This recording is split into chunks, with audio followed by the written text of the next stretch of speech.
So we'll start with new chapter. Chapter name is Chemical Kinetics. ठीक है, आप heading डाल दो. Very simple chapter. ठीक है, the next chapter is Chemical Kinetics. अब देखो यहाँ पे दो टॉपिक होता है. ठीक है, one topic you have already covered. The first topic is thermodynamics. ठीक है, and the second topic is kinetics. ठीक है, दोनों किस तरह से सिमिलर या डिफरेंट है. अगर आपको कोई भी रिएक्शन दिया जाए A goes to B, ठीक है, अगर आपको कोई भी रिएक्शन दिया जाए A goes to B, तो उस रिएक्शन का थर्मोडायनेमिक्स आपको क्या क्या बताता है कि वो रिएक्शन पॉसिबल है या नहीं है. ठीक है, वो रिएक्शन एक्सोथर्मिक है या एंडोथर्मिक है. ठीक है, एंड इसके अलावा वो रिएक्शन के केस में क्या एनर्जी ऑफ एक्टिवेशन आएगा, क्या थ्रेशोल्ड एनर्जी आएगा, एंड क्या आपका कैटलिस्ट हेल्प करेगा. सो जहां पर भी पॉसिबिलिटी, ठीक है, कि whether this reaction will take place और not and what is the energy requirement. ठीक है, all of this is given by thermodynamics.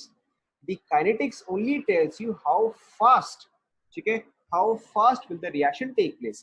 कि अगर सपोज करो आपने 10 मोल ऑफ A लिया है, ठीक है, तो ये 10 मोल ऑफ A पूरा का पूरा B में एक सेकेंड में कन्वर्ट होता है, एक घंटे में कन्वर्ट होता है, या एक दिन में कन्वर्ट होता है. ठीक है, तो कन्वर्ट होगा या नहीं, this is given by thermodynamics. ठीक है, फिर कितना फास्ट कन्वर्ट होगा, that is given by kinetics.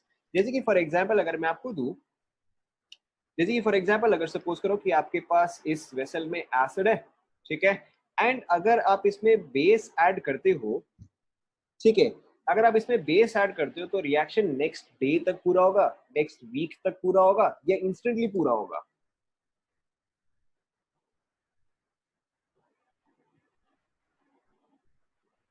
ठीक है, ऑब्वियसली इंस्टेंटली पूरा होगा. ठीक है, why? Because acid and bases are highly reactive. ठीक है, और यहीं पर ही अगर मैं आपको दूसरा एग्जांपल दूं कि लेट्स से आपके पास एक आयरन रॉड है. ठीक है, आपने आयरन रॉड को क्या किया, बाहर बारिश में रख दिया. ठीक है, तो नेचुरली आपको पता है कि अगर आयरन जो है, अगर आप उसका एलिमेंट्स को एक्सपोज करते हो तो इट विल रस्ट. ठीक है, बट अगर सपोज करो अगर आपने आज आयरन को बाहर रखा है तो इसमें रस्ट एक सेकंड बाद लगेगा, एक दिन के बाद लगेगा, हफ्ते के बाद लगेगा, महीने के बाद लगेगा, कब लगेगा. ठीक है, क्या इस पे रस्ट इंस्टेंटली लगेगा? ठीक है, इस पे रस्ट जो है वो इंस्टेंटली नहीं लगेगा. हो सकता है कि हफ्ते भर के बाद थोड़ा सा कुछ लगे, हो सकता है कि महीने भर के बाद ज्यादा लगे, हो सकता है कि साल भर के बाद और भी ज्यादा ये रस्ट करे. ठीक है, सो this is what is kinetics. Kinetics जो है वो आपको ये बताते हैं कि कोई भी एक रिएक्शन कितना फास्ट या कितना स्लो होगा. Is this clear?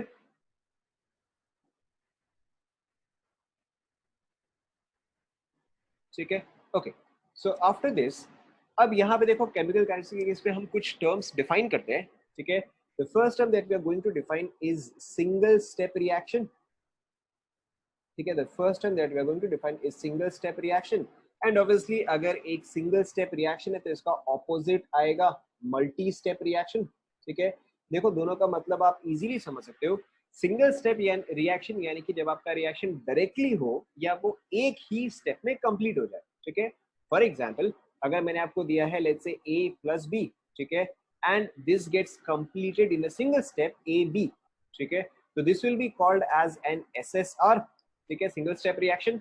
और this can also be labelled as an elementary reaction. तो जब भी आपको एलिमेंट्री रिएक्शन दिया जाए या जब भी आपको SSR दिया जाए, इसका मतलब जो है ये चीज एक ही स्टेप में हो रहा है. अब एक स्टेप और मल्टी स्टेप में डिफरेंस क्या है?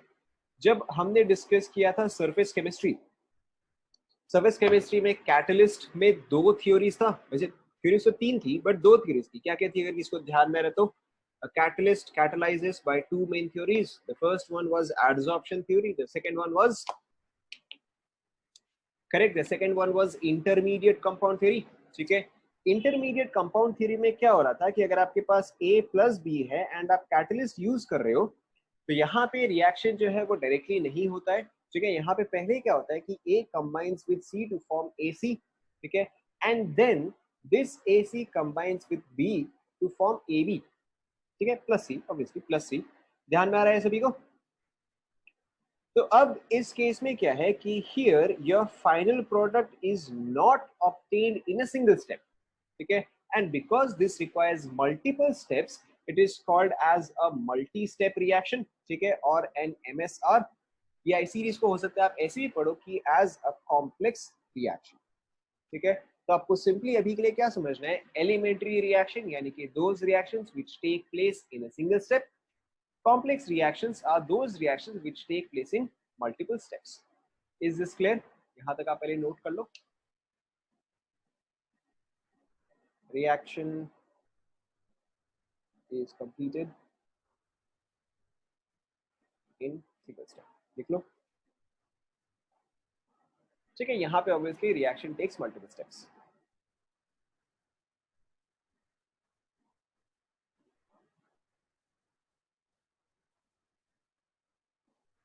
लिख लो यहाँ तक।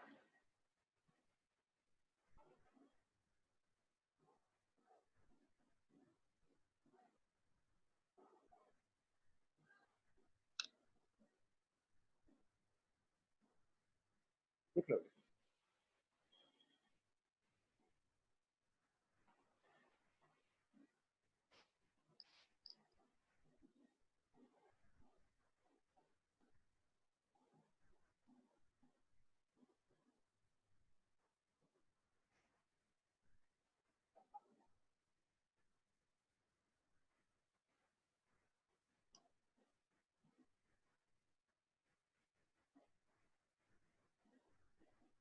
लिख लिया।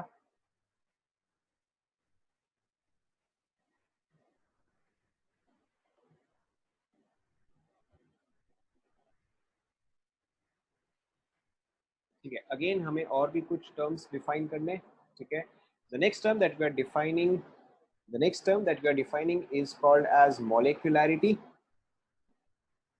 ठीक है। यहाँ पे आपको सबसे पहले क्या समझना है कि molecularity, ठीक है, मैं यहाँ पे लिख रहा हूँ। सबसे पहले यहाँ पे आपको क्या समझना है कि molecularity is only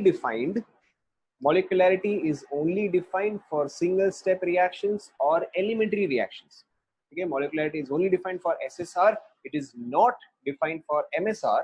And what does molecularity mean? It means how many molecules are participating in a collision, how many molecules are participating in a collision that leads to product formation, ठीक है। पहले आप ये लिख लो, molecularity is how many molecules are participating in a collision that leads to product formation।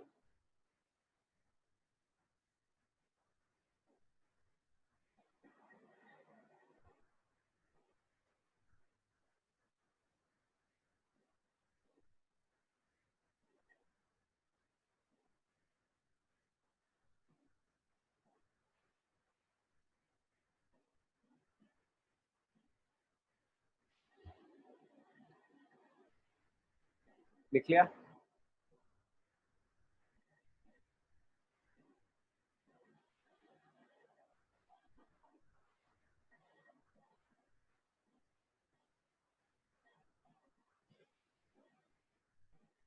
अब देखो मॉलिक्युलरिटी का मतलब क्या होता है, जैसे सपोज करो आपका रिएक्शन है A two goes to two A, ठीक है, या फिर आपका रिएक्शन है A plus B gives you A B, या फिर आपका रिएक्शन है A plus two B gives you A B two, ठीक है।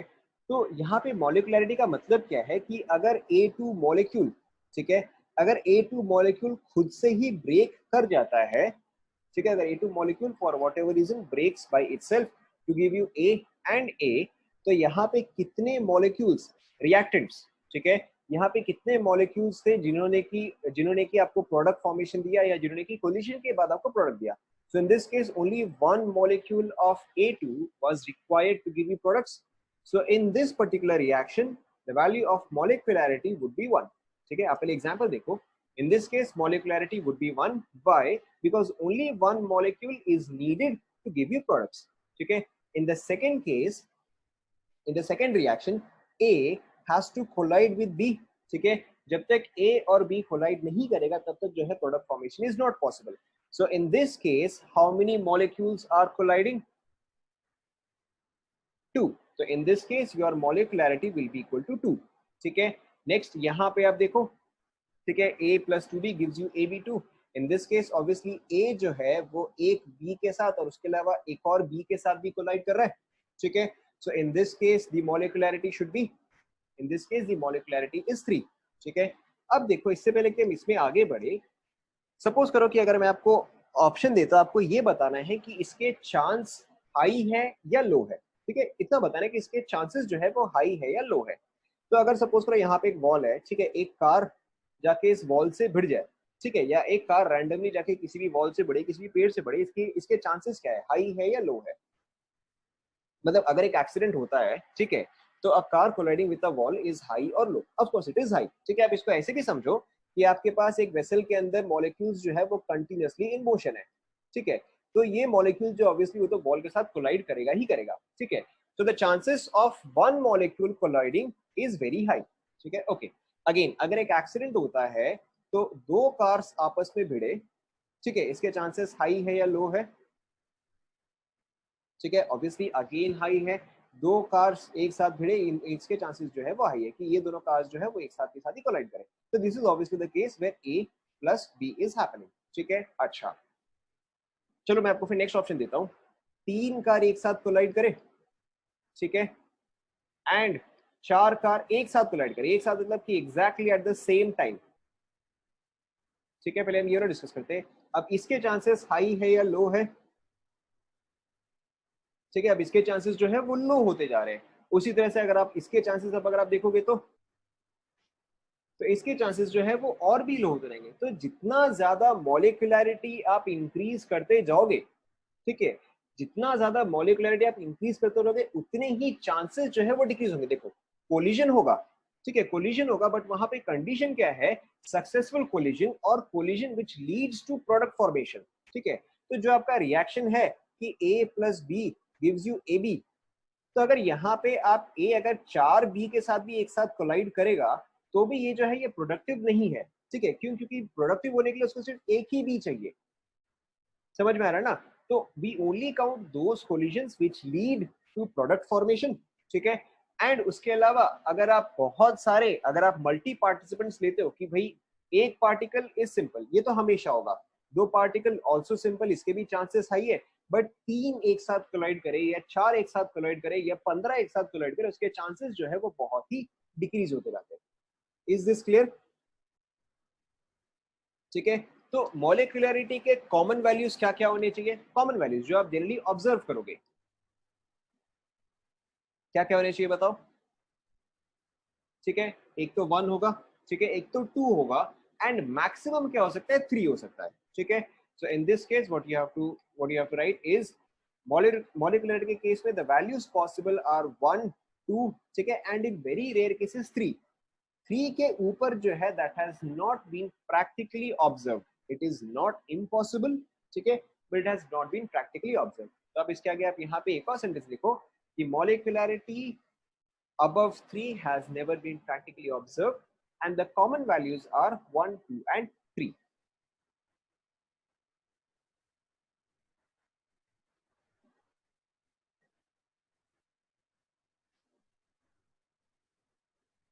देख लिया?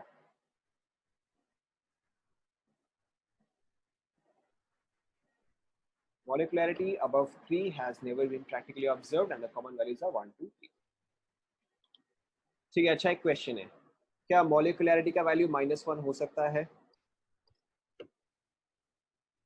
अच्छा, क्या मॉलिक्यूलरिटी का वैल्यू -2, मॉलिक्यूलरिटी का वैल्यू 2, मॉलिक्यूलरिटी का वैल्यू 1.5, ठीक है. This is A, B, C, D, ठीक है. Is A possible? ठीक है. देखो, मॉलिक्यूलरिटी का अगेन डेफिनेशन क्या था, नंबर ऑफ मॉलिक्यूल्स कोलाइडिंग, ठीक है, या नंबर ऑफ सक्सेसफुल कोलिजन्स. तो क्या -1 मॉलिक्यूल्स कोलाइड कर सकते हैं? ये चीज तो पॉसिबल ही नहीं है, ठीक है. So in this case molecularity का value negative is not possible, ठीक है. सेम चीज यहाँ पे -2 मॉलिक्यूल्स कोलाइड करे, ठीक है, इसका कोई भी सेंस नहीं बनता है. So again second is also false. क्या मॉलिक्युलरिटी का वैल्यू 2 पॉसिबल है? Is C possible? Yes, C is possible.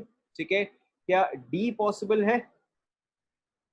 ठीक है. डी का मतलब क्या होगा, या मॉलिक्युलरिटी 1.5 का मतलब क्या होगा कि एक कार और आधा कार कोलाइड कर रहा है.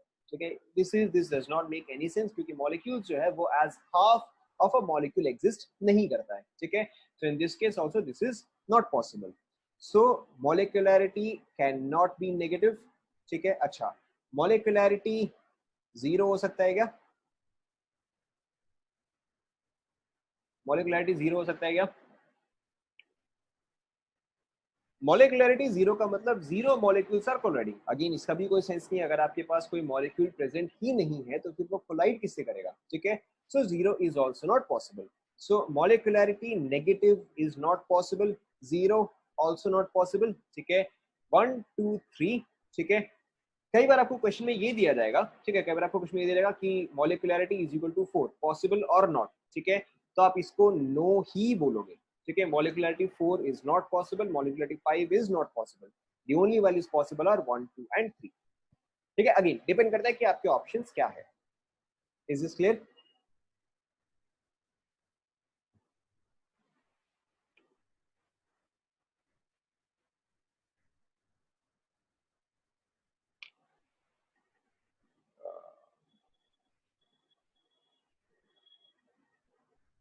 ठीक है. सो मैं यहीं पे लिख रहा हूँ, मॉलिक्युलरिटी इज 1 2 3 फ्रैक्शनल.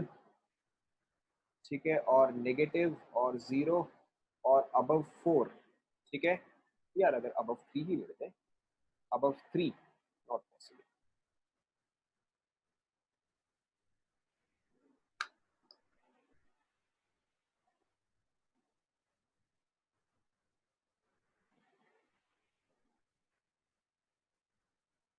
लिख लिया?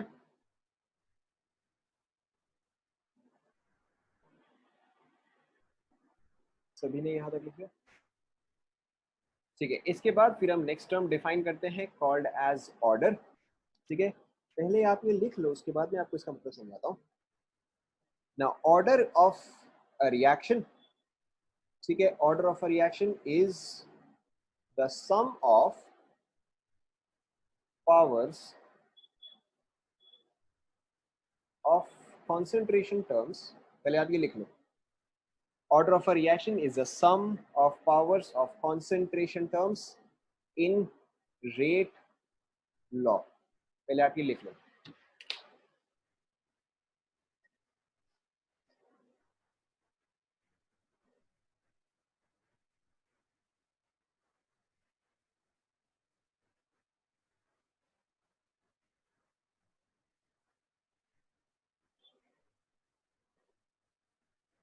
लिख लिया? लिख लो, पहले बता रहा हूँ, लिख लो.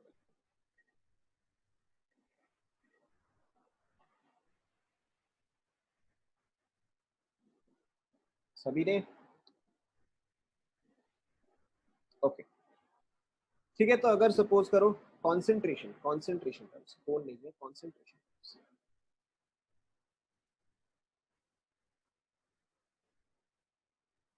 ओके. ठीक है. तो सपोज कर अगर आपको पूछा जाए काइनेटिक एनर्जी, तो काइनेटिक एनर्जी का फॉर्मूला क्या है? बहुत डिफिकल्ट. ठीक है. अगर आपको काइनेटिक एनर्जी का फॉर्मूला पूछा जाए, या अगर आपको काइनेटिक एनर्जी का लॉ पूछा जाए, तो very simply kinetic energy is equal to half into n into v square. ठीक है. तो यहाँ पे ये देखते हुए kinetic energy depends on, kinetic energy किस किस फैक्टर पे डिपेंड करता है बताओ? ऑब्वियसली एक मास पे डिपेंड करता है, एंड दूसरा वेलोसिटी पे. ठीक है. हाफ पे डिपेंड नहीं करता क्या? काइनेटिक एनर्जी हाफ पे डिपेंड नहीं करता क्या? ठीक है. वो चीज हाफ पे डिपेंड नहीं करता है, क्योंकि हाफ जो है that is just a constant. ठीक है. तो यहाँ पे अगर आपको पूछा जाए कि काइनेटिक एनर्जी किस किस टर्म पे डिपेंड करता है, तो आप बोलोगे इट डिपेंड्स ऑन मास. ठीक है. And it depends on velocity. अच्छा, अब जो आपको डेफिनेशन दिया गया है, ठीक है, जो आपको डेफिनेशन दिया गया है उसके हिसाब से अगर आपको ऑर्डर पूछा जाए, तो काइनेटिक एनर्जी का ऑर्डर क्या आएगा बताओ? जो डेफिनेशन दिया गया है आपको, जो भी समझ में आता है. ठीक है. तो उसके हिसाब से ऑर्डर क्या आना चाहिए? वेरी सिंपली देखो, order of a reaction is the sum of powers, ठीक है, सम ऑफ पावर्स। तो यानी कि यहाँ पे पावर आप ऑब्वियसली किसका कंसीडर करोगे? एक तो आप मास का कंसीडर करोगे, दूसरा आप वेलोसिटी का करोगे, कांस्टेंट का पावर जो है आप ऑब्वियसली कंसीडर नहीं करोगे, ठीक है, इन रेट लॉ। अब बेसिकली रेट लॉ क्या है कि वो रिलेट करता है, ठीक है, या rate law is simply an equation and the order of an equation is sum of powers. So in this case the order of kinetic energy, ठीक है, और the order of this rate law would be mass का power 1, ठीक है, velocity का power 2, the order of this equation would be 3। समझ में आया ना? ठीक है, चलो let's take one more example, ठीक है, क्योंकि आपने ये तो कर ही लिया है, क्या बोलते हैं, इलेक्ट्रोस्टैटिक्स तो कर लिया है, ठीक है। So if I say let's say force is equal to k q1 q2 upon r square, ठीक है। अब यहाँ पे जो फोर्स का रेट लॉ है, ठीक है, वो किस किस फैक्टर पे डिपेंड करता है?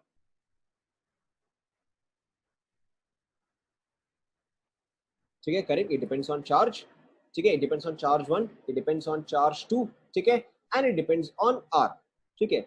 r इज डिस्टेंस, रेडियस में डिस्टेंस, ठीक है। यहाँ पे k जो है, k इज अ कांस्टेंट, ठीक है, तो f जो है वो k पे डिपेंड नहीं करता है।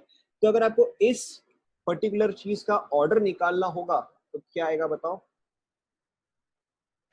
ठीक है, अगर आप यहाँ पे ऑर्डर निकालोगे तो देखो Q का पावर 1, Q का पावर 1, ठीक है, R का पावर -2, क्योंकि ये जो है ये डिनोमिनेटर में है, ठीक है। तो in this case the order would be 1 + 1 - 2, so order becomes 0। समझ में आ रहा है ना? ठीक है, okay, let's take one more example. Let's take, क्या लिया जाए, क्या लिया जाए, क्या लिया जाए, कुछ मेरे दिमाग में आ नहीं रहा। कोई भी इक्वेशन बताओ। पोटेंशियल, हाँ चलो ठीक है, गुड वन। अगर आप लेते हो potential -k q1 q2 upon r, ठीक है, तो यहाँ पे इसका ऑर्डर क्या आएगा बताओ? ठीक है, तो यहाँ पे इसका ऑर्डर आ जाएगा 1।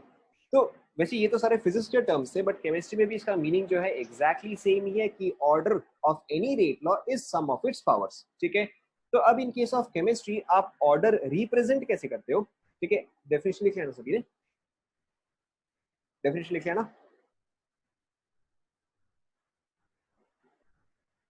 ठीक है, ओके। तो अब देखो यहाँ पे आप केमिस्ट्री में ऑर्डर ऑफ अ रिएक्शन कैसे लिखते हो? अगर आपको दे दिया गया है कि ए गोज टू बी, ठीक है, अगर आपको दे दिया गया है ए गोज टू बी, तो यहाँ पे आप रेट लॉ, ठीक है, अभी आपको ये एग्जैक्टली समझ में नहीं आएगा, आप बस देखते जाओ, आपको पैटर्न जो है वो समझ में आ जाएगा। तो अगर आपको रेट लॉ दिया जाएगा तो rate law always relates reactants, rate law always relates reactants, ठीक है। तो in this case rate law आप शो करोगे, रेट, ठीक है, इज इक्वल टू के इंटू कॉन्सेंट्रेशन ऑफ ए। पहले आप पैटर्न देखो, ठीक है, पैटर्न देखो। तो यहाँ पे ऑब्वियसली आपका रेट जो है, दिस इज रेट, ठीक है, रेट जो है किस चीज पे डिपेंड कर रहा है? रेट जो है किस चीज पे डिपेंड कर रहा है? इक्वेशन देखते हुए रेट जो है किस चीज पे डिपेंड कर रहा है? ठीक है, ऑब्वियसली कॉन्सेंट्रेशन ऑफ ए पे डिपेंड कर रहा है। एंड यहाँ पे अगर आपको ऑर्डर पूछा जाए, ठीक है, ऑर्डर क्या था? Sum of powers of concentration terms, ठीक है, तो यहाँ पे कॉन्सेंट्रेशन टर्म क्या है? ये एक ही है। तो अब यहाँ पे ऑर्डर क्या आएगा बताओ? Correct, in this case the order would be 1, ठीक है। दो तीन और एग्जांपल देखो, आपको पैटर्न जो है समझ में आ जाएगा। अगर सपोज करो आपको इंस्टेड दिया जाए कि 2a goes to b, ठीक है, and in this case the rate is given to you as r is equal to k into a square, what will be the order in this case? Correct, in this case the order will be 2, ठीक है। अच्छा, let's take one more example. Let's take a plus b, ठीक है, gives you ab, and in this case rate has been given to you as k concentration of a into concentration of b. What will be the order here? ठीक है, अब देखो आपको pattern जो है वो समझ में आ गया कि आपको एक इक्वेशन कुछ ऐसा सा दिया रहेगा, आपको सिर्फ कॉन्सेंट्रेशन टर्म्स का पावर जो है वो एड अप करते जाना है। So in this case this power is 1, this power is 1, and इसका वैल्यू जो है वो ओवरऑल आ जाएगा 2। Let's take one more example. अगर आपको इंस्टेड दिया जाए, ठीक है, अगर आपको इंस्टेड दिया जाए कि a plus 2b, a plus 2b gives you a b2 whatever, and आपको दिया गया यहाँ पे r is equal to k into, रुक जाओ, ठीक है, a इंटू b 0.5, ठीक है, इसका वैल्यू क्या आएगा बताओ।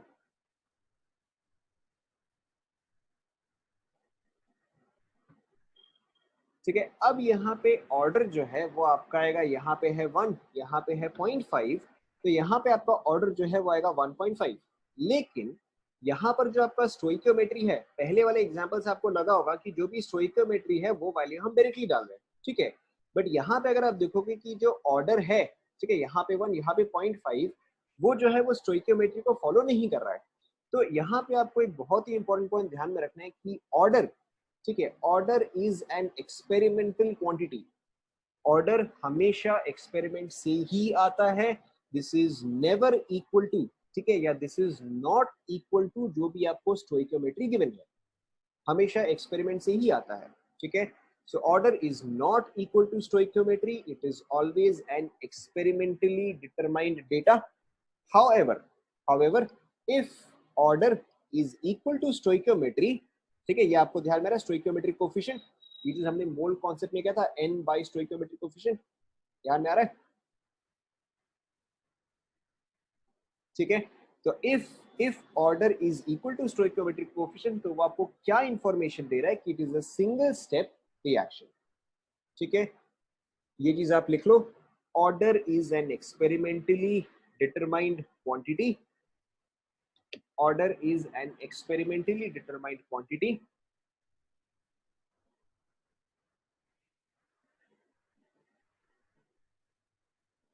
ठीक है, it may or may not be equal to stoichiometric coefficient,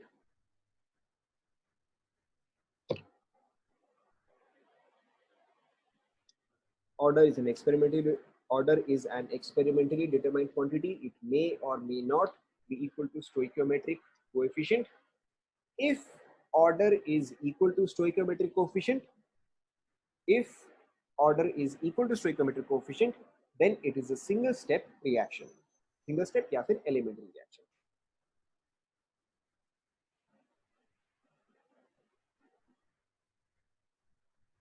लिख लिया।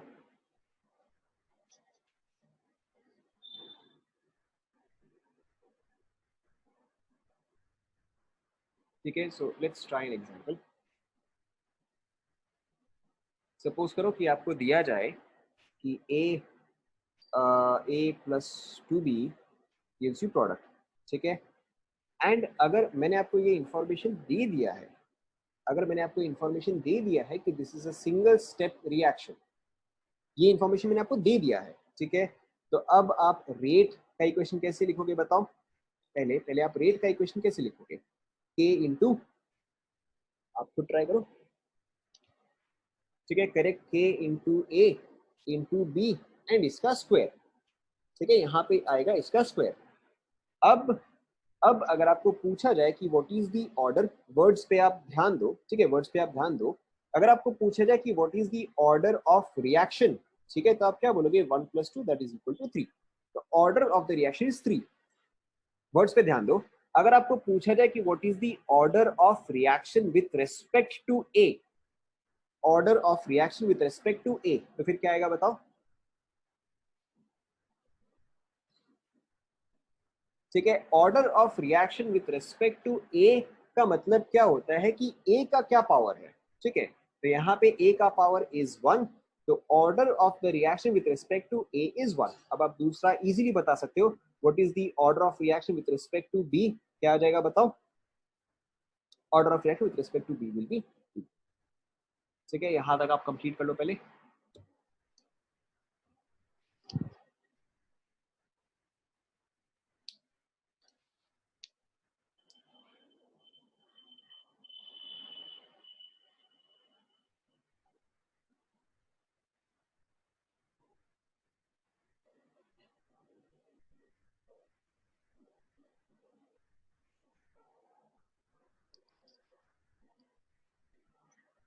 कंप्लीट,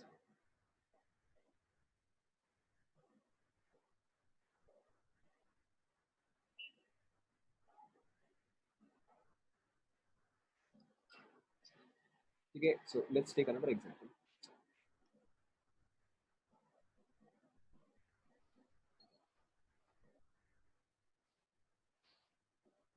समझ गया बट यहाँ पे उसका इंटरप्रिटेशन जो है वो अलग आता है. जब भी विद रिस्पेक्ट बोलते हैं जनरली उसका मतलब रेशियो होता है, दैट इज करेक्ट.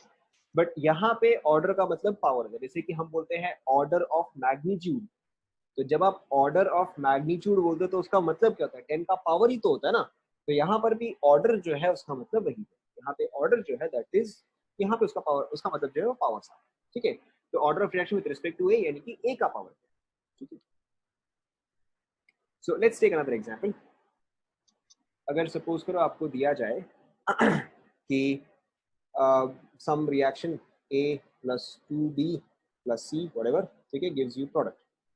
अगर आपको इसके लिए रेट लॉ दिया गया है R is equal to K A to the power 0.5 B, ठीक है, आपको इतना ही दिया गया है, इतना ही दिया गया है. तो in this case what is the order of reaction?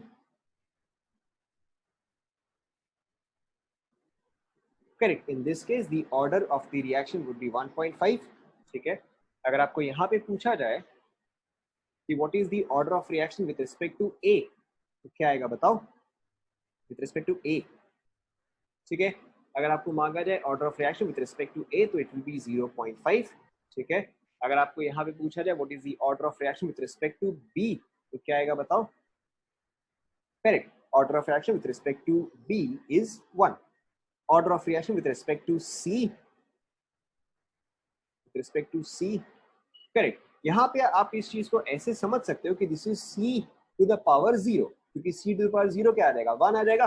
ठीक है. तो यहाँ पे इसका पावर क्या हुआ? 0 हुआ. So in this case you will say that the order of reaction with respect to C is 0. ठीक है. एंड सपोज करो कि यहाँ पे प्रोडक्ट की जगह अगर डी होता तो आप order of reaction with respect to D नहीं लिखते. ठीक है. आप ये क्यों नहीं लिखते? क्योंकि केमिकल काइनेटिक्स में, ठीक है, केमिकल काइनेटिक्स में आप हमेशा सिर्फ रिएक्टेंट साइड ही देखते हो. ठीक है. यहाँ पे आप सिर्फ रिएक्टेंट साइड ही देखते हो. तो क्योंकि डी जो है वो प्रोडक्ट साइड में है तो डी को आप कंसीडर नहीं करोगे. You will only consider those species which are present on the reactive side. Is this clear?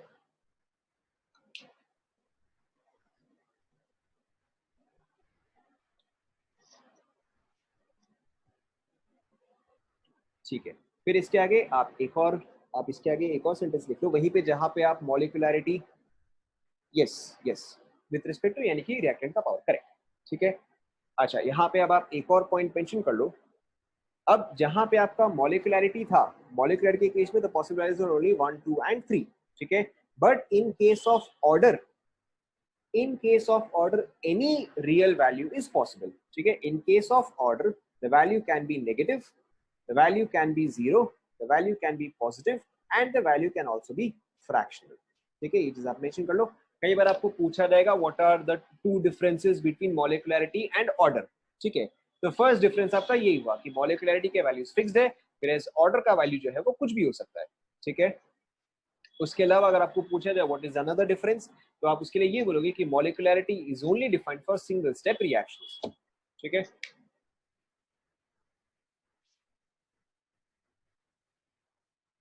Complete कर लो.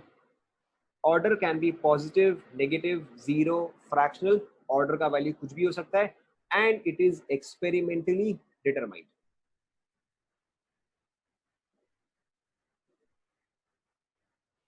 लिख लिया सभी ने?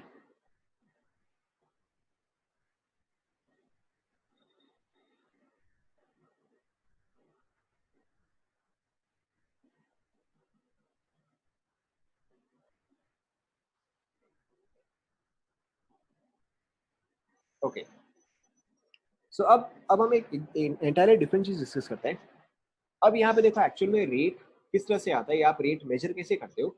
सपोज करो कि मैंने आपको रिएक्शन दिया है कि A गोज टू B. ठीक है. A goes to B.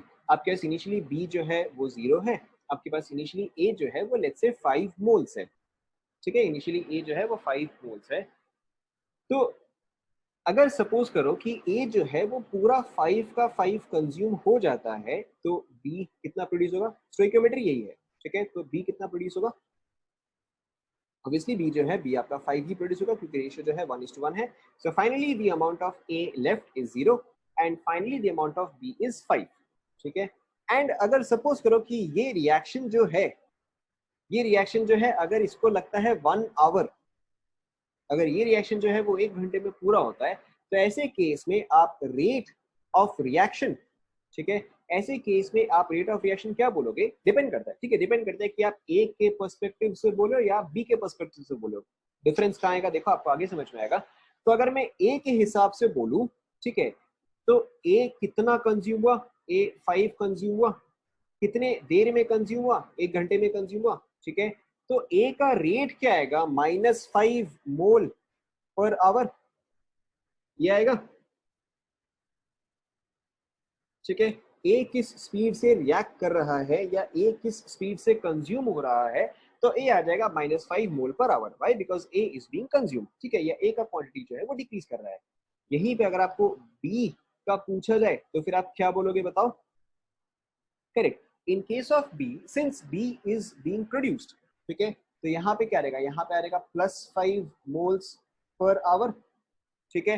And अगर आपको यहाँ पे अब ऑब्वियसली आप अगर एक रिएक्शन को अगर आप एक रिएक्शन का स्टैंडर्ड लिख रहे हो, ठीक है, कि अगर आपको एक बुक लिखनी है कि अच्छा ठीक है ये रिएक्शन का ये स्पीड है, ये रिएक्शन का ये स्पीड है, तो ऑब्वियसली आप हर एक रिएक्टेंट के हिसाब से तो नहीं लिखोगे, आप किसी भी एक के हिसाब से लिखोगे, या तो आप ए के हिसाब से लिखोगे, या तो आप बी के हिसाब से लिखोगे, या तो आप ओवरऑल लिखोगे। एंड यहाँ पे तो आपको दिख ही रहा है कि वैल्यू जो है वो सेम है, तो in this case you would say that the rate of reaction is 5 moles per hour, ठीक है, कि ए जो है वो 5 मोल कंज्यूम होता है एंड बी जो है वो 5 मोल प्रोड्यूस होता है, ठीक है। This is the first example, this is the first example, रफली समझ में आया, ठीक है। In this case rate of A, rate of B and rate of reaction all are same, ठीक है।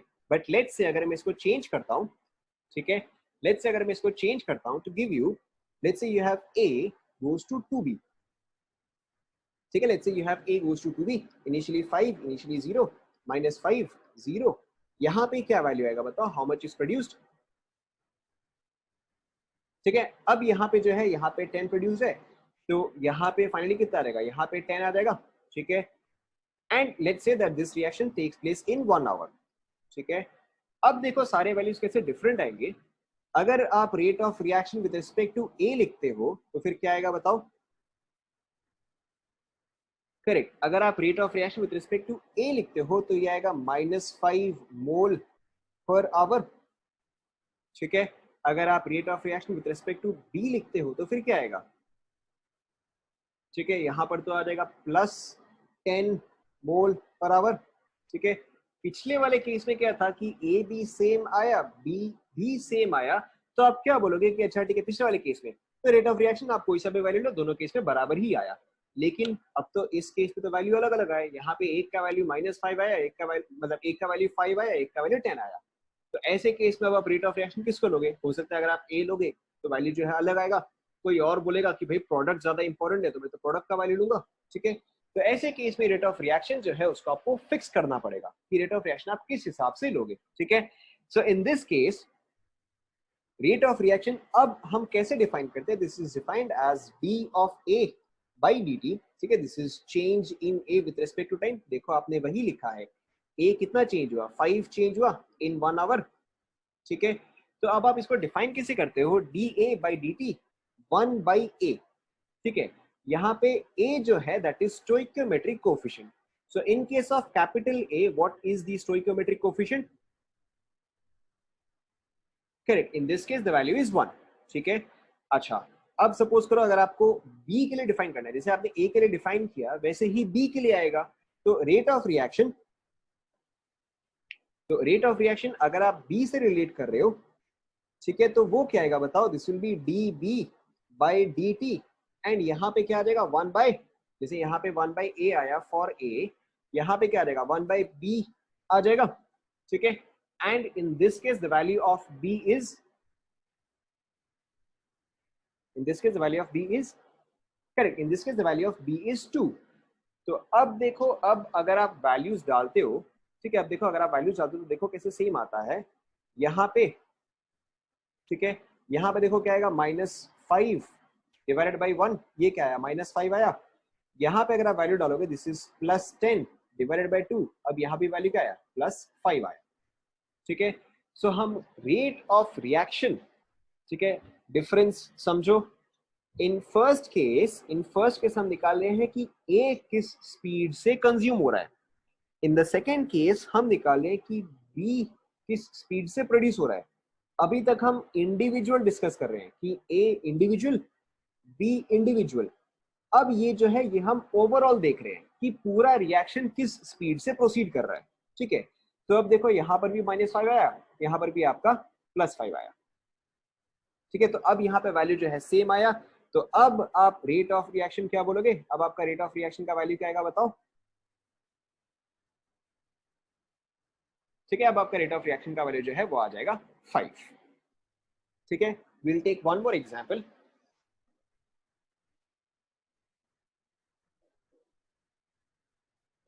जब आप रेट लॉ लिखते हो, करेक्ट, जो आपने बोला करेक्ट है, बट जब आप रेट लॉ लिखते हो, rate law is dependent only on reactant, ठीक है।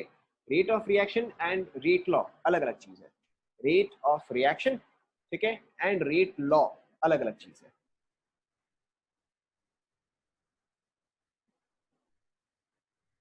ठीक है। Will take one more example, ठीक है। अब देखो, अब आपको समझ में आ जाना चाहिए। Let's say you have 2a plus let's say 3b gives you c। रुक जाओ, ये वाला लिख लो, ये वाला आपको क्लियर हो जाएगा, ठीक है। वो वाला क्लियर नहीं था, ये वाला आपको क्लियर हो जाएगा। प्लस लेट्स से 4d, ठीक है, प्लस लेट्स से 4d। अगर सपोज करो कि आपके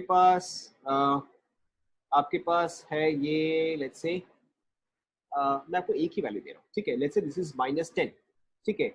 इसका 10 मोल्स जो है वो कंज्यूम हो रहा है, इसका 10 मोल्स जो है वो कंज्यूम हो रहा है इन 1 our.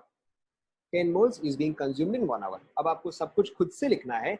You have to write rate of A, rate of B, rate of C, rate of D, ठीक है। फिर पहले अब इतना कंप्लीट करो, पहले अब इतना कंप्लीट करो, फिर हम बिट बाय बिट करते हैं। आपको मैंने सिर्फ इतना इंफॉर्मेशन दिया है कि A जो है वो 10 मोल्स कंज्यूम हुआ है।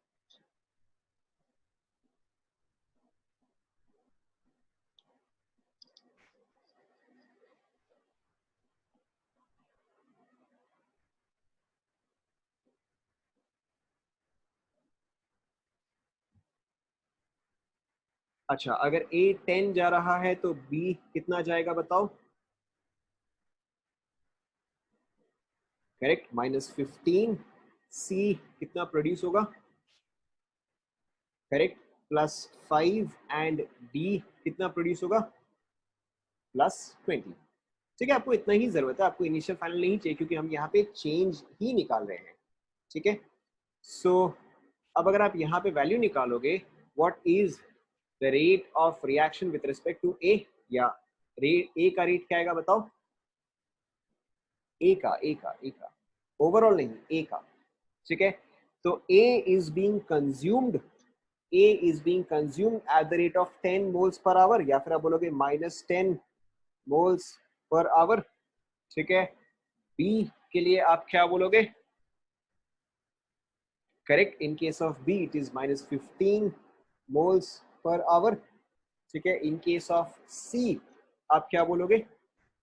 Correct, this will B +5 moles per hour, ठीक है। And in case of D आप क्या बोलोगे? ठीक है, इन case of D will be 20 moles per hour, ठीक है। तो अब ऐसे तो आपके रिएक्शन कॉम्प्लेक्स होते जा सकते हैं, एंड यहाँ पे देखो सारी ही वैल्यूज जो है वो अलग अलग है। तो इन दिस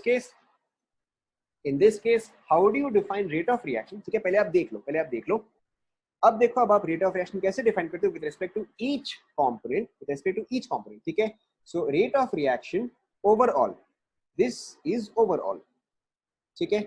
अब देखो आप ओवरऑल कैसे डिफाइन करते हो, पहले मुझे लिखने दो। तो ये अभी तक आपने क्या देखा? dA/dt, ठीक है। यहाँ पे क्या आ जाएगा? 1/a आ जाएगा, ठीक है। सिर्फ मैं यहाँ पे एक और चेंज कर रहा हूँ, because this is being consumed, ठीक है। तो ये वैल्यू क्या आना चाहिए? ये कंज्यूमर है तो इसका वैल्यू क्या आना चाहिए? नेगेटिव आना चाहिए। तो सिंपली नेगेटिव के जगह पॉजिटिव रखने के लिए सिर्फ इतना, ठीक है, कि नेगेटिव की जगह पॉजिटिव रखने के लिए हम यहाँ पे एक और नेगेटिव साइन मल्टीप्लाई करें। ठीक है, आपको यहाँ पे क्या समझना है कि अगर इस चीज के सामने एक नेगेटिव है, इसका मतलब ये है कि ये जो है ये आपका रिएक्टेंट साइड में है, या फिर ये जो है ये कंज्यूम हो रहा है। समझ में आया ना? ठीक है, सिर्फ उसको पॉजिटिव करने के लिए, क्योंकि अदरवाइज इसका वैल्यू क्या था, अदरवाइज का वैल्यू नेगेटिव आता, तो सिर्फ पॉजिटिव करने के लिए आपने यहाँ पे एक माइनस साइन से मल्टीप्लाई किया है। Okay, so this is with respect to A. With respect to B क्या आ जाएगा बताओ? ठीक है, सेम चीज, करेक्ट, क्योंकि B जो है वो भी रिएक्टेंट साइड में है, एंड क्योंकि वो भी कंज्यूम हो रहा है या डिक्रीज हो रहा है, आप लिखोगे -1/b d of B by dt। Yes, पिछले वाले में भी मल्टीप्लाई करेंगे, लेकिन हम इसको बिट बाय बिट सॉल्व करें। अगर मैं आपको एक साथ बता दूंगा तो आप कंफ्यूज हो जाओगे, ठीक है, इसलिए हम बिट बाय बिट सॉल्व करें। पिछले क्वेश्चन में भी जहां पे रिएक्टेंट है वहां भी माइनस ही आएगा, बट हम बिट बाय बिट कर रहे हैं। Okay, so because again B was being consume, तो आपने यहाँ पे माइनस साइन डाला ताकि ओवरऑल जो है ये पॉजिटिव आ जाए। ठीक है, okay, now with respect to C क्या आएगा बताओ? करेक्ट, अब सी के केस में जो है सी इज इंक्रीजिंग। ठीक है, तो यहाँ पे आपका नेगेटिव साइन नहीं आएगा, यहाँ पे आपका पॉजिटिव साइन आएगा। ठीक है, तो यू कैन राइट पॉजिटिव, ठीक है, यू कैन लीव पॉजिटिव, क्योंकि इसका मतलब जो है वो पॉजिटिव ही आएगा, तो आप लिख सकते हो, छोड़ सकते हो, बात बराबर ही है। तो यहाँ पे आपका क्या आ जाएगा? 1/c dc/dt, एंड लास्ट वाले में क्या आ जाएगा बताओ? करेक्ट, आप प्लस लिख सकते हो, आप प्लस छोड़ सकते हो, एक ही बात है, 1/d d of capital D by dt। समझ में आया ना सभी को? ठीक है, तो अब देखो, अब अगर आप इन सभी का वैल्यू लिखते हो, ठीक है, अब अगर आप इन सभी का वैल्यू लिखते हो, तो देखो मैं यहाँ पे rate of reaction is equal to, पहले हम इससे स्टार्ट करते हैं, ए से स्टार्ट करते हैं। ठीक है, मेरा dA/dt यानी कि change of A with respect to time कितना आया बताओ? -10 आया। ठीक है, तो -10 इंटू माइनस ये क्या हो गया? +10 हो गया। ठीक है, तो +10 डिवाइडेड बाई ए का स्टोइकियोमेट्रिक कोफिशिएंट इज 2। तो यानी कि अब देखो, अगर मैं यहां से रेट ऑफ रिएक्शन का वैल्यू निकालता हूं तो यहां से कितना आ रहा है? +5 आ रहा है। चेक करो एक बार,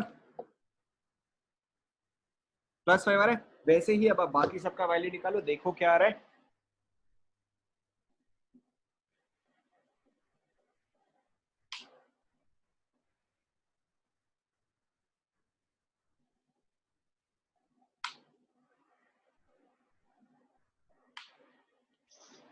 ठीक है, अब अगर आप चेक करोगे, जैसे कि अगर आप बी के लिए देखते हो, ठीक है, if you check for B, तो बी के लिए है -15, तो माइनस इंटू -15 डिवाइडेड बाई 3, तो ये भी जो है ये भी आपका क्या आ जाएगा? +5 आ जाएगा, ये भी आपका +5 आएगा, एंड ये भी जो है आपका +5 आएगा। So now rate of reaction, now rate of reaction is defined, and the rate of reaction is 5 mole per hour।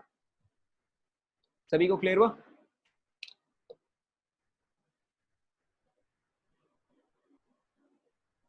ठीक है, एंड इसके अलावा एक और चीज, अब देखो, अगर आपको रेट ऑफ रिएक्शन दे दिया है, अगर आपको रेट ऑफ रिएक्शन दे दिया है, तो बाकी सारे वैल्यू देखो बहुत ही फटाफट आ जाएंगे। किस तरह से? देखो, rate of reaction is 5 mole per hour.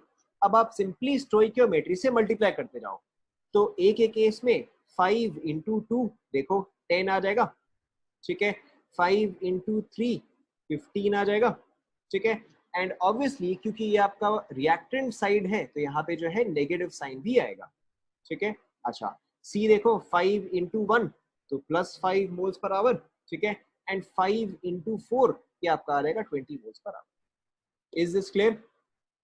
ठीक है, तो अब सभी को समझ में आया कि आप एक ही वैल्यू रिपोर्ट करते हो, that is rate of reaction, and rate of reaction जो है उसको आप बाकी हर चीज से रिलेट कर सकते हो। ये एग्जाम्पल आप पूरा कंप्लीट करो।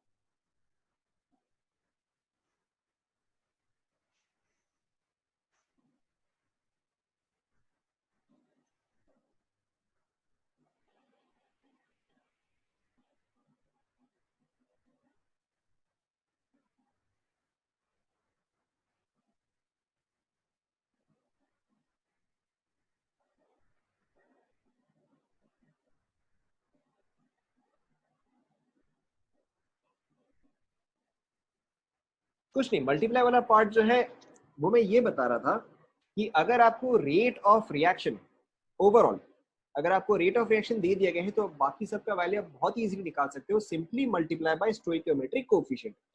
जैसे कि इसी एग्जांपल में अगर आपको ये सारा डेटा देने के जगह, ठीक है, अगर आपको ये सारा डेटा देने की जगह आपको सिर्फ ये एक वैल्यू देता, सिर्फ ये एक वैल्यू यानी कि rate of reaction is 5 mole per our, तो आप बाकी सब का कंजम्पशन या प्रोडक्शन कैसे निकालते? यहाँ पे देखो 5 है तो 5 इंटू स्टोइकियोमेट्री, तो एक एक केस में स्टोइकियोमेट्री इज 2, तो 5 इंटू 2, ठीक है। एंड क्योंकि ये कंज्यूम हो रहा है तो यहाँ पे आना चाहिए -5 इंटू 2, तो देखो आपका वैल्यू क्या आता, -10 ही आता, ठीक है। नेक्स्ट वाले में देखो 5 इंटू 3, एंड क्योंकि ये रिएक्टेंट साइड है तो अगेन यहाँ पे माइनस साइन आएगा, तो इसलिए आपका देखो क्या आता है -5 इंटू 3 विच इज 15, ठीक है। एंड सेम चीज आपका आता +5 इंटू 1 एंड +5 इंटू 4, ठीक है। तो इसीलिए आपको ये सारा इंफॉर्मेशन देने की जरूरत नहीं है। अभी इससे पहले आपने रेट ऑफ रिएक्शन कैसे निकाला, आपने इसका निकाला, इसका निकाला, इसका भी एंड इसका भी, एंड फिर फाइनली आके आपका ये आया। बट अब आप इससे भी डायरेक्टली इन सबका वैल्यू निकाल सकते हैं। Is this clear? Will take one more example.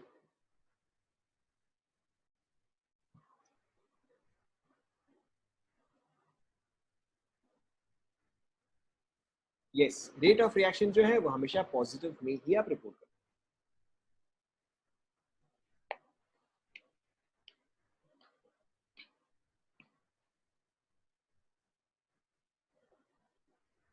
लिख लिया?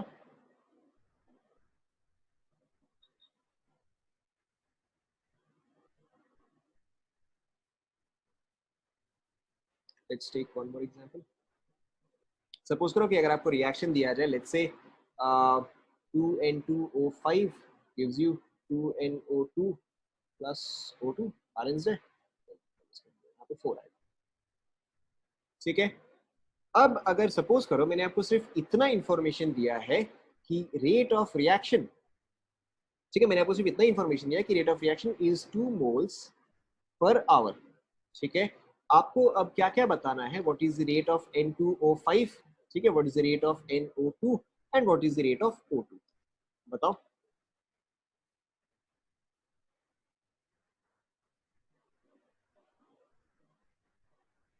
ठीक है, बहुत ही सिंपल है एंड ऑब्वियसली आपको समझ में आ गया होगा कि ये कैसे फास्टर है, ठीक है। वेरी सिंपली आप यहाँ पे 2 लो, ठीक है, इससे मल्टीप्लाई करो, इससे मल्टीप्लाई करो एंड इससे मल्टीप्लाई करो, एंड क्योंकि यहाँ पे रिएक्टेंट साइड है तो ये जो है ये नेगेटिव आएगा, तो in the first case the value will be -4 obviously mole per hour, ठीक है। In the second case it will be -8, sorry -8 plus, ठीक है, +8 mole per hour, and in the last case it will be +2 moles per hour. Is this clear?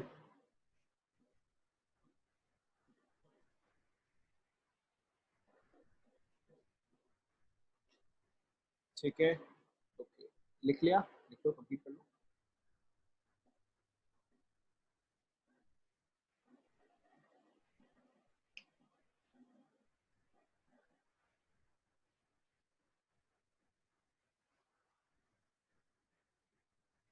Complete?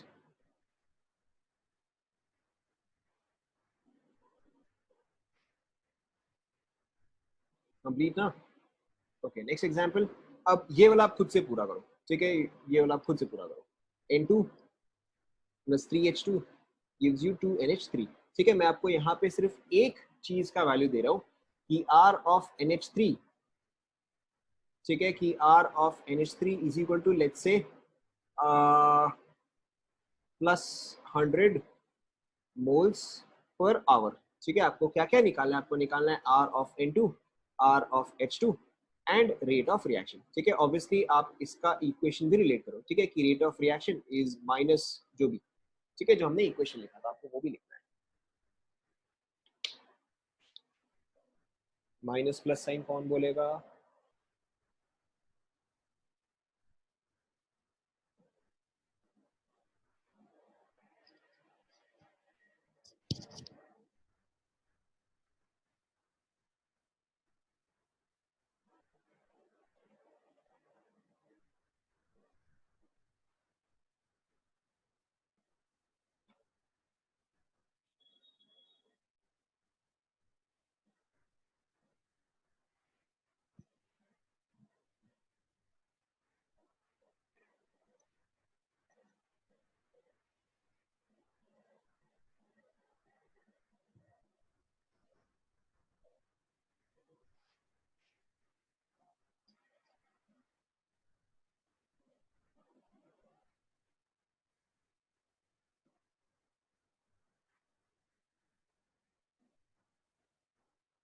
Okay, तो देखो यहाँ पे आपका हमेशा बेस्ट स्ट्रैटेजी क्या रहेगा?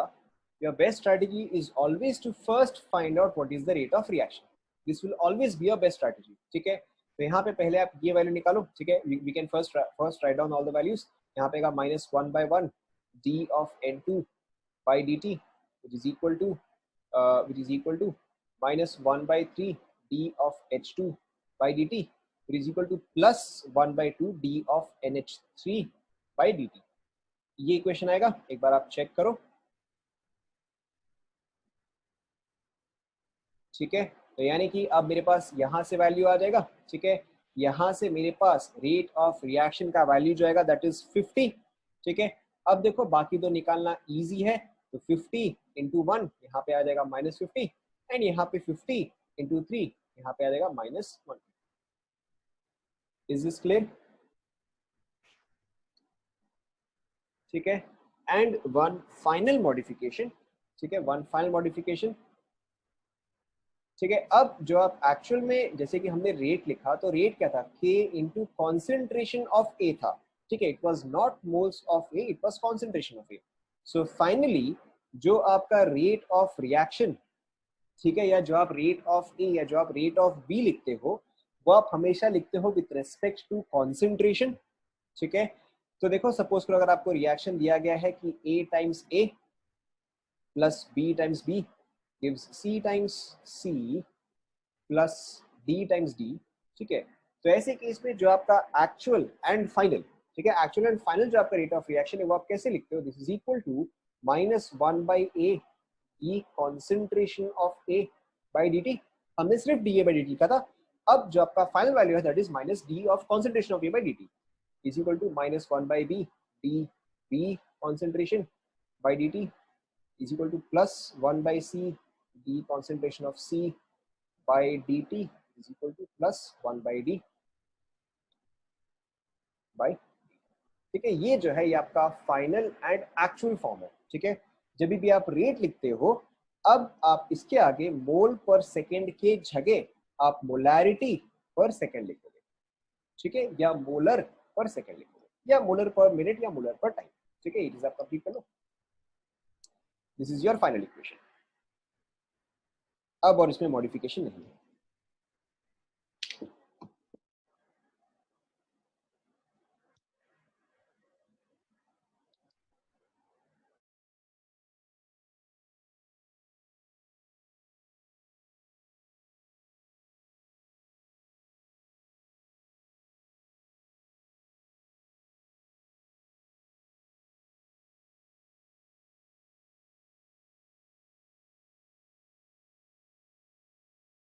देख लिया?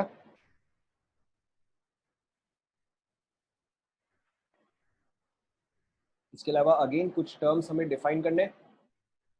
सो रेट ऑफ रिएक्शन जो है, रेट ऑफ रिएक्शन जो है वो हमेशा होता है ओवरऑल, कि आपका ओवरऑल रिएक्शन किस स्पीड से जा रहा है. ठीक है, बट अपार्ट फ्रॉम दैट ए जो है वो हो सकता है अलग स्पीड से कंज्यूम हो, बी जो है वो हो सकता है अलग स्पीड से कंज्यूम हो, सी एंड डी जो है वो हो सकता है कि अलग अलग स्पीड से या अलग अलग रेट से जो है वो प्रोड्यूस हो. तो ऐसे केस में आप इंडिविजुअली क्या बोलते हो? जब भी आपके पास रिएक्टेंट होता है, ठीक है, जब भी आपके पास रिएक्टेंट होता है तो it is said as rate of consumption. ठीक है, रेट ऑफ कंजम्पशन और रेट ऑफ डिसअपियरेंस. ठीक है, तो जब भी आप रेट ऑफ कंजम्पशन या रेट ऑफ डिसअपियरेंस लिखते हो तो this is always for reactant. ठीक है, एंड आप यहाँ पे डिफरेंस देखना कि अगर सपोज करो आप ए के लिए कंजम्पशन या डिसअपियरेंस लिख रहे हो तो इसका वैल्यू क्या आएगा? Only -dA by dt. ठीक है, ध्यान दो, this is only -dA by dt. यहाँ पे 1/A का टर्म नहीं है, यहाँ पे 1/A का टर्म नहीं है. ठीक है, सिमिलरली अगर आप सपोज करो कि रेट ऑफ कंजम्पशन और डिसअपियरेंस ऑफ बी अगर आप लिखोगे, रेट ऑफ कंजम्पशन और डिसअपियरेंस ऑफ बी अगर आप लिखते हो तो ये आएगा -dB बाई dt. ठीक है, यहाँ पे आपका 1/B का टर्म नहीं आता है. तो दिस इज फॉर रिएक्टेंट. तो सिमिलरली आप प्रोडक्ट के लिए क्या लिखोगे बताओ? पहले वाला आप देखते ही बोल सकते हो, जहां पे रेट ऑफ कंजम्पशन है तो प्रोडक्ट के लिए क्या आ जाएगा? Rate of, correct, rate of formation, ठीक है, या रेट ऑफ प्रोडक्शन। तो in case of product you write it as rate of production, ठीक है, या फिर दूसरे वाले को देख के क्या बोलोगे आप? रेट ऑफ अपीयरेंस, ठीक है, rate of appearance. So if you write it in case of C, ठीक है, अगर आपको सी के लिए लिखना है तो फिर क्या आएगा? D C by D T, यहाँ पे आपका positive sign as it is रहेगा, या फिर अगर आप डी के लिए लिखते हो तो क्या आएगा? Plus D of capital D by D T, ठीक है। मैं आपको दोनों में डिफरेंस अभी एक्सप्लेन करूंगा, पहले आप लिख लो।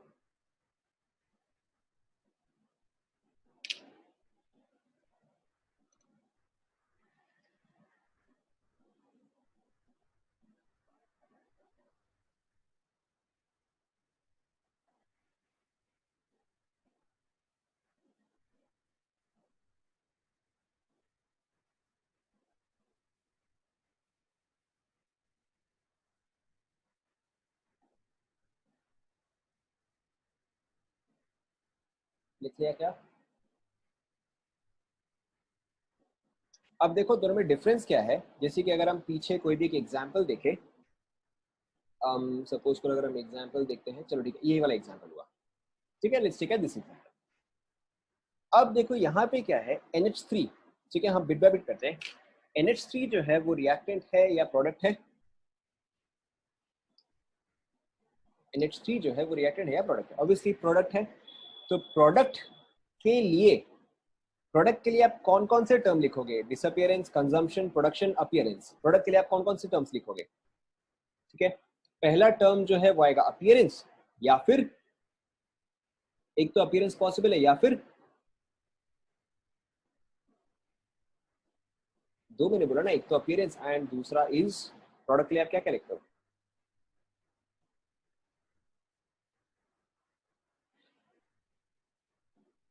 बोलो।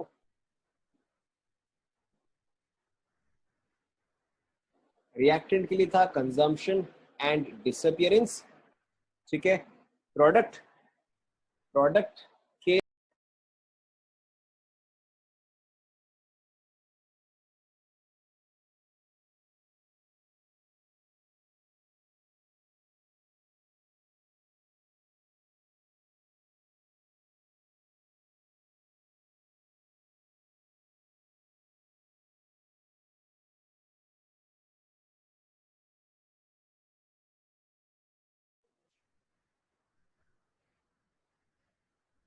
All of you can hear me?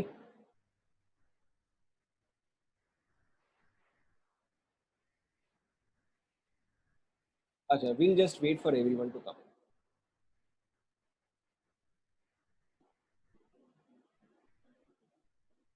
चलो, होस्ट अभी भी मेल में, ठीक है, we'll just wait for a second for everyone to come in.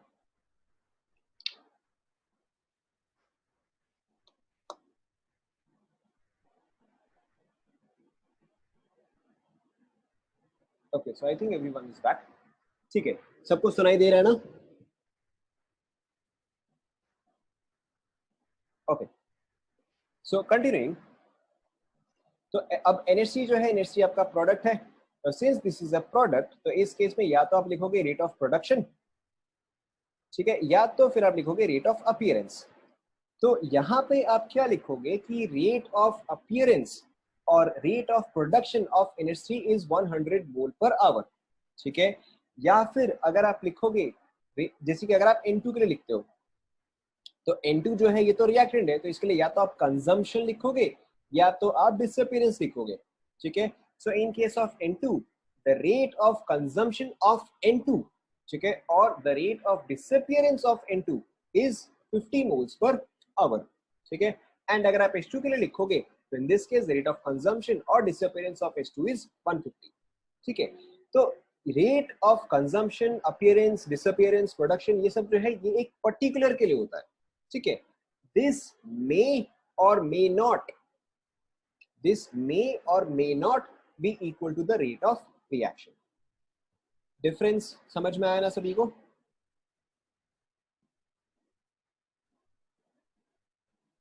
ठीक है, will take one more example,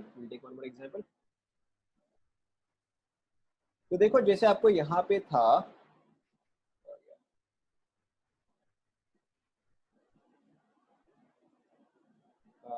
ये वाला था, ठीक है।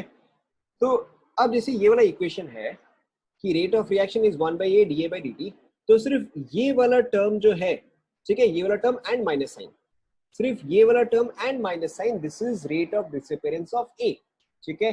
सिर्फ ये वाला term with minus sign is rate of B, ठीक है। सिर्फ ये वाला term with plus sign is rate of C, ठीक है। तो जब भी आपको रेट ऑफ रिएक्शन लिखना है, तो rate of reaction is basically rate of A by stoichiometry of A is equal to rate of B by stoichiometry of B, rate of C by C and rate of B by. Is this clear? ये वाला question भी आप लिख लो।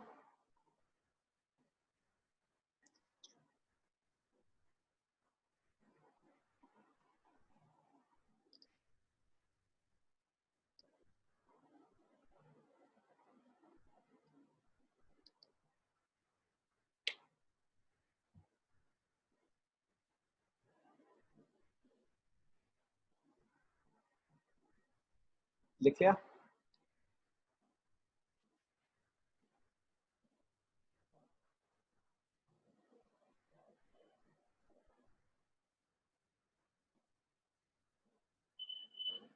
ये चीज भी आप लिख लो।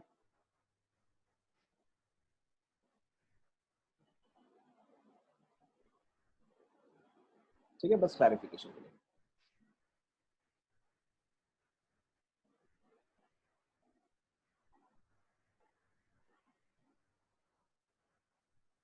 Done?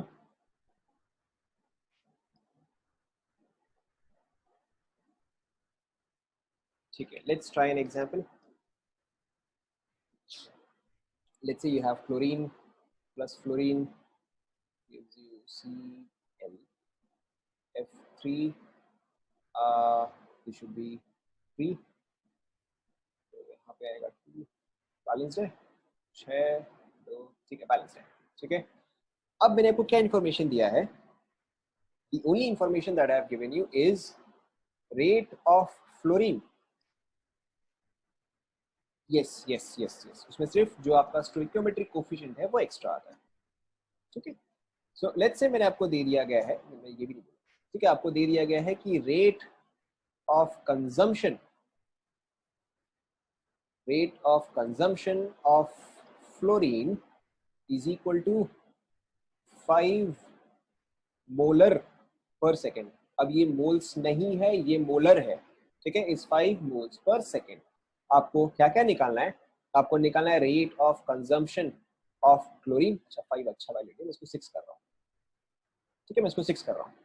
Rate of production of ClF3 and rate of reaction, ठीक है, निकालो।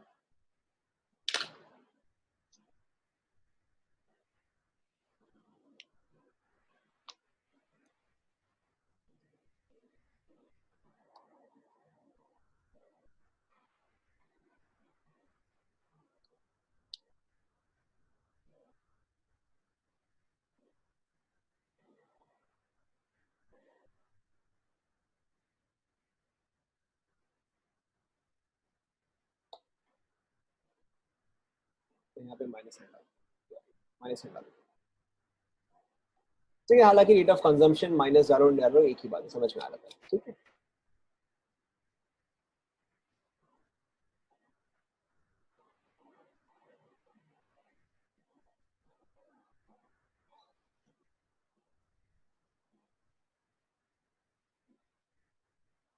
ठीक है, अगेन किसी भी डायरेक्शन से सॉल्व करो, आपका रिजल्ट जो है सेम ही आएगा, ठीक है। या तो आप इसके हिसाब से बाकी सब निकालो, ठीक है, या तो पहले आप रेट ऑफ रिएक्शन निकाल लो, एक ही बात है, ठीक है। तो देखो अगर यहाँ पे 6 है तो फिर यहाँ पे क्या आएगा? यहाँ पे ऑब्वियसली 2 आएगा, एंड अगर यहाँ पे 6 है तो फिर यहाँ पे क्या आएगा? 4 आएगा, ठीक है। सो this is -2, this is +4, and अब तक तो आपको समझ में आ ही गया होगा कि जहाँ पे कोफिशिएंट 1 होता है, जहाँ पे कोफिशिएंट 1 होता है वो और रेट ऑफ रिएक्शन जो है वो बराबर होता है, ठीक है। So in this case your rate of reaction will be, is this clear?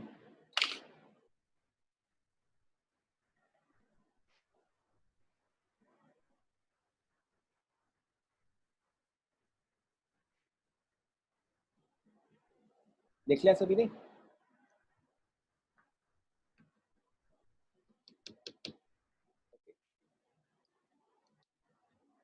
Last question आपको एकदम प्रॉपरली सॉल्व करना है, ठीक है? प्रॉपरली सॉल्व करने का मतलब क्या है? आपको आंसर बताना है इन मोलर पर सेकेंड, मोलारिटी, ठीक है? मोलारिटी के नोट्स में आपको आंसर देना है। सो आपका क्वेश्चन क्या है कि for the reaction 2H2 plus O2 gives you 2H2O, ठीक है? सभी गैस फेज में है, all are in the gas phase. If let's say 8 grams of H2 is consumed per second per hour, इसको if 8 grams of H2 is consumed in 2 hours, ठीक है? what is R of H2, ठीक है? R of O2, R of H2O and rate of reaction, ठीक है? सारे answers जो है आप मोलर पर आवर में निकालोगे, मोलर पर आवर, ठीक है? Given volume of the vessel, ठीक है? Given volume of the vessel is let's say 1 given volume of the vessel is let's say 10 litres, ठीक है? ट्राई करो, हो जाएगा। If 8 grams of H2 is consumed in 2 hours, what is rate of disappearance of H2, rate of disappearance of oxygen, rate of production of water, rate of reaction? Given volume is 10 liters. Yeah, given volume of vessel is 10 liters.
Check करें, तरीका से हो गया है।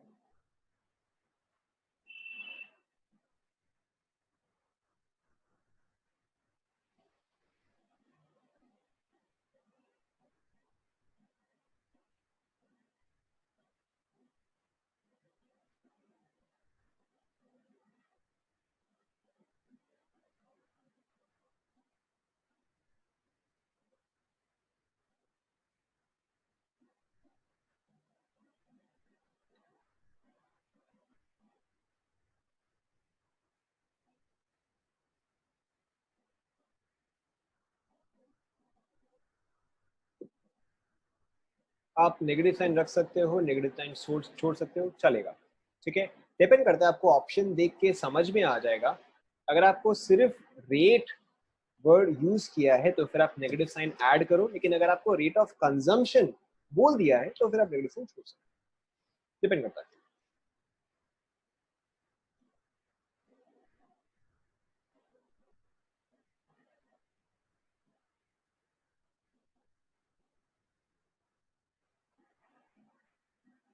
Check करें।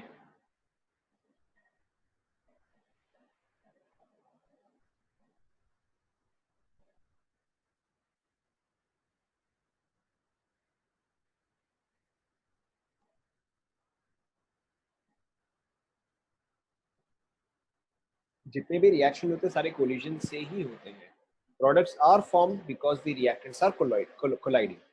ठीक है, अच्छा देखो 8 grams of H2 in 2 hours, ठीक है, तो यानी कि ऑब्वियसली 4 ग्राम इन 1 आवर आएगा। ठीक है, 4 gram is how many moles, 2 moles. ठीक है, तो अगर इसका 2 अगर इसका 2 मोल्स है तो इसका 1 मोल आएगा एंड इसका जो है 2 मोल आएगा। ठीक है, सो 2 मोल्स इन 10 लीटर यानी कि ये आ गया 0.1, सॉरी 0.2, ये आ गया 0.2 मोलर पर सेकेंड। ठीक है, ये इसका हाफ 0.1 मोलर पर सेकेंड। ये और H2 जो है वो बराबर ही आ जाएगा क्योंकि स्टोइकियोमेट्री भी सेम है। तो this is 0.2 molar per second. अगर आप विद साइन लिखना चाहते हो, यहाँ पे माइनस, यहाँ पे माइनस, यहाँ पे प्लस। ठीक है, एंड रेट ऑफ रिएक्शन आप सिंपली वो देखो किसका किसका स्टोइकियोमेट्री जो है वो 1 है। ऑक्सीजन का स्टोइकियोमेट्री 1 है तो ऑक्सीजन का वैल्यू कितना है 0.1, rate of reaction will also be plus point. Check करो।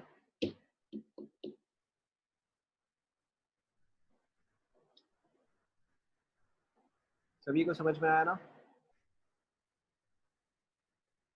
हाँ हाँ, मतलब अच्छा, yes you are right, you are per hour, you are right.